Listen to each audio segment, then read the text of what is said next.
Une horde de monstres attaque et tue des civils. Personne ne peut les arrêter, à l'exception du plus fort des exorcistes qui apparaît du ciel sur son dragon et anéantit les monstres. Cependant, être le plus fort ne signifie pas toujours que l'on survivra le plus longtemps. Bientôt, la cour impériale a commencé à craindre son pouvoir et a réussi à le tuer. Avant de mourir, il s'est jeté un sort de réincarnation et a juré qu'il ne chercherait pas la puissance dans sa nouvelle vie. Il s'est réincarné en troisième fils de la prestigieuse famille Lamproge, Saka Lamproge. Cependant, il y avait un léger problème. Il ne possédait aucun pouvoir magique, mais il avait une quantité folle de pouvoir spirituel. Il a décidé de tester ses talents d'exorciste sur des feuilles et a réussi. Son frère aîné Gli était un vrai tyran. Il intimidait Saka sans raison, mais cela ne le dérangeait pas outre mesure. Saka a réussi à se fabriquer du papier afin de pouvoir préparer librement des talismans pour ses sorts. Non seulement son frère l'intimidait, mais il traitait aussi les esclaves assez mal. Un jour, alors qu'il taquinait Saka, leur père est apparu et a demandé à Gli de l'accompagner. Saka a demandé s'il pouvait aussi les accompagner et son père a accepté. Après avoir pratiqué ses sorts, Gli a demandé à Saka d'essayer lui aussi, sachant très bien qu'il ne pouvait pas utiliser la magie. Saka a pensé que c'était l'occasion de montrer ses compétences et a lancé un simple sort de boule de feu. Son père et ses frères étaient choqués. Ils ont pensé que c'était un coup de chance. Son père a promis d'engager un tuteur pour lui. Une nuit, Saka a décidé d'invoquer un de ses Ayakashi, Yuki. Il a réussi sa première tentative et a réussi à l'invoquer. Yuki a immédiatement reconnu son maître et l'a serré dans ses bras. Saka n'avait pas de travail pour elle, il lui a donc demandé de repartir. Yuki a insisté pour qu'elle vive avec lui sous sa forme de petit renard et Saka a accepté. Gli, comme d'habitude, intimidait ses serviteurs et cette fois-ci, sa cible était Yifa. Il lui a même demandé de venir dans sa chambre la nuit. Voyant cela, Saka est intervenu et l'a sauvé. Yifa a ensuite demandé une faveur à Saka. Elle voulait que Saka guérisse un monstre blessé. Saka a utilisé son talisman de guérison pour le soigner très rapidement. Il a ensuite demandé à Yifa si elle pouvait voir et communiquer avec les esprits, ce à quoi elle a répondu par l'affirmative. Cela a rendu Saka très heureux car il cherchait quelqu'un comme elle. Il a alors décidé de l'entraîner de temps en temps. Après un certain temps, alors que Gli et son frère aîné Ruft demandaient à Saka s'il voulait s'entraîner avec eux, un serviteur les a informés qu'un énorme monstre se dirigeait vers le manoir. Après avoir entendu cela, Gli a couru pour sauver sa vie. Saka, quant à lui, a couru vers le monstre. Le monstre avait atteint le manoir et était sur le point de manger Yifa, mais elle a réussi à ordonner aux esprits de la protéger. Après cela, Saka a attiré l'attention du monstre et l'a vaincu d'un seul coup. Et devinez quoi? Tout le monde regardait. Tout s'est déroulé selon le plan de Saka. Le père de Saka avait organisé un festin pour célébrer sa victoire sur le vieux Newt. Il voulait récompenser son fils. Saka a donc demandé s'il pouvait aller à l'école de magie et, étonnamment, son père a accepté.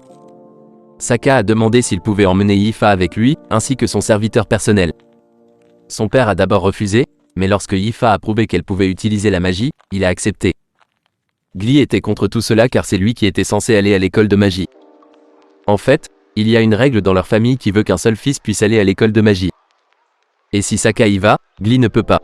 Gli a provoqué Saka en duel et a proposé que si Saka perdait, il devait se retirer. Leur père a accepté et le duel devait avoir lieu le lendemain soir.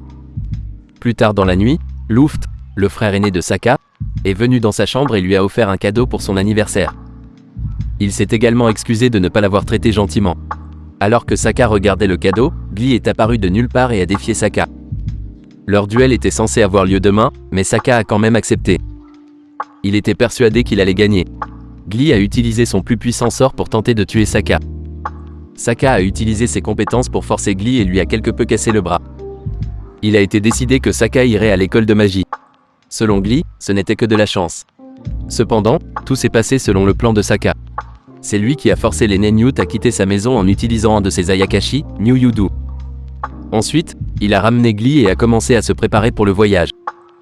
Le jour suivant, Saka et Yufa ont commencé leur voyage vers la cité de l'académie, Ladonia. Pendant le voyage, Saka s'est rendu compte qu'il n'était pas très doué pour les voyages en calèche et que cela le rendait malade. La raison pour laquelle le père de Saka avait permis à Saka d'aller à l'académie était qu'il le craignait. Saka n'était pas son fils biologique. C'était en fait ses frères qui avaient disparu sur l'île des démons. Il craignait que Saka soit mi-humain et mi-démon et qu'il puisse être dangereux si son entourage n'est pas vertueux. Pendant ce temps, Saka et Yufa sont arrivés en ville et ont déjà réservé un hôtel. Yufa a demandé à Saka si elle devait venir dans sa chambre la nuit. Saka n'a pas réalisé de quoi Yufa parlait et a pensé qu'il s'agissait de nourriture. Avant l'examen, tout le monde doit passer un test de pouvoir magique. Comme Saka n'a aucun pouvoir magique, tout le monde pense qu'il est un perdant et qu'il utilisera la réputation de sa famille pour être admis. Yufa, en revanche, avait une affinité pour la magie du vent et du feu. Après cela, une fille mystérieuse est apparue qui avait une affinité pour les 4 éléments magiques.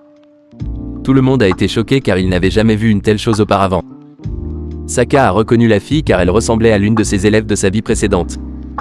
Ensuite, c'était l'heure de l'examen physique ou magique. Dans cet examen, vous devez montrer vos capacités en frappant des cibles placées devant vous. Saka avait déjà enseigné à Yufa la magie du feu.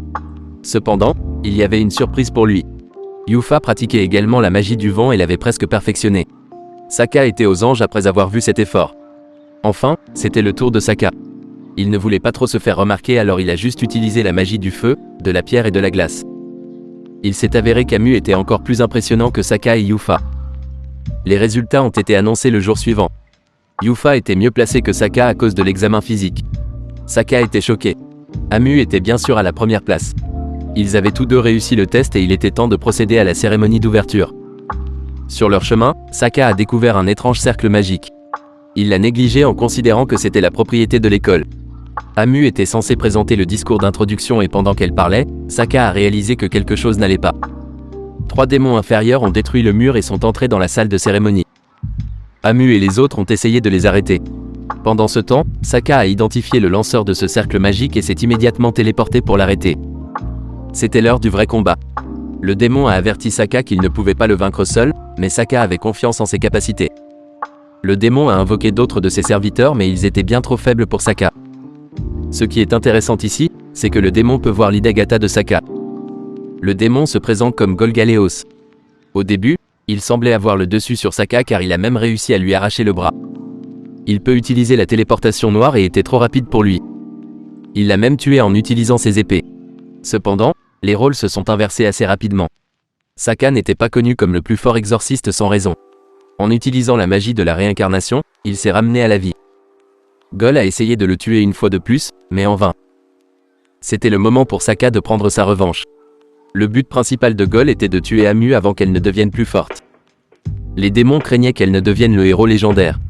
Saka a utilisé beaucoup de capacités pour tuer Gol. Cependant, le démon a réussi à toutes les esquiver en utilisant sa magie de téléportation. Le dernier recours de Saka a été d'invoquer un dragon. Le dragon a complètement avalé Gol et c'était la fin de la bataille. Ce qui est intéressant ici, c'est que le dragon a essayé de s'échapper. Cela a mis Saka en colère car le dragon était plutôt faible comparé à ses autres invocations. Il a réussi à le ramener. Pendant ce temps, Amu avait réussi à vaincre tous les petits démons elle-même. Elle était la personne que Saka recherchait. Il veut faire d'Amu la plus forte et servir sous ses ordres. Il ne veut pas devenir le plus fort lui-même. La prochaine étape du plan de Saka est de devenir ami mais quand Saka essaie de lui parler, elle est très impolie. Saka et Yifa se rendent à leur prochain cours. Le professeur a demandé aux 2 premiers de la classe, Yifa et Amu, de déposer la liste des nouveaux élèves dans la forêt de l'Adonia en guise d'offrande. C'est là que Saka a trouvé l'anneau de magie dans celui de Golgaleo. Saka oblige donc Yifa à refuser et laisse Saka prendre sa place. Saka et Amu se mettent en route quand ils tombent sur un cercle magique. Celui-ci les piège dans un donjon. Saka sauve alors Amu. Ils essaient de trouver la sortie quand ils sont à nouveau pris en embuscade. Amu est assommé, ce qui permet à Saka d'utiliser toute sa magie. Amu se réveille. Saka crée une barrière magique et il découvre qu'Amu a été maudite par une sorte de mal de tête. Ils ont une conversation à cœur ouvert et commencent à devenir amis. Ils se battent ensemble dans le donjon. Ils arrivent au combat contre le boss où ils font preuve d'un incroyable travail d'équipe. Saka poignarde le boss avec un pic doré et Amu le frappe avec une puissante boule de feu qui fait exploser le boss. Ils sont récompensés et Saka laisse Amu garder la récompense de l'épée tandis que Saka garde l'anneau. Il s'avère que Saka aurait pu les téléporter hors de là, mais il voulait qu'Amu s'amuse et ait plus d'expérience. Quand Saka retourne à l'école, il en attribue tout le mérite à Amu. Saka rend ensuite visite au professeur Cordel. Il s'avère que Cordel était derrière l'attaque du démon, les cercles magiques et la malédiction d'Amu. Cordel est loin de se douter que si quelqu'un sait une chose ou deux sur les malédictions, c'est bien Saka. Saka montre vraiment tout son potentiel quand il inverse tout ce que Cordel a fait et transfère la malédiction à Cordel et accélère le processus. Le professeur Cordel meurt. Saka va rendre visite à Yufa pour lui donner la bague qu'il a obtenue lors du combat contre le boss. Merci d'avoir regardé ce récapitulatif de l'anime. Si vous voulez voir la deuxième partie, laissez un commentaire, aimez et abonnez-vous pour plus de récapitulation d'animes.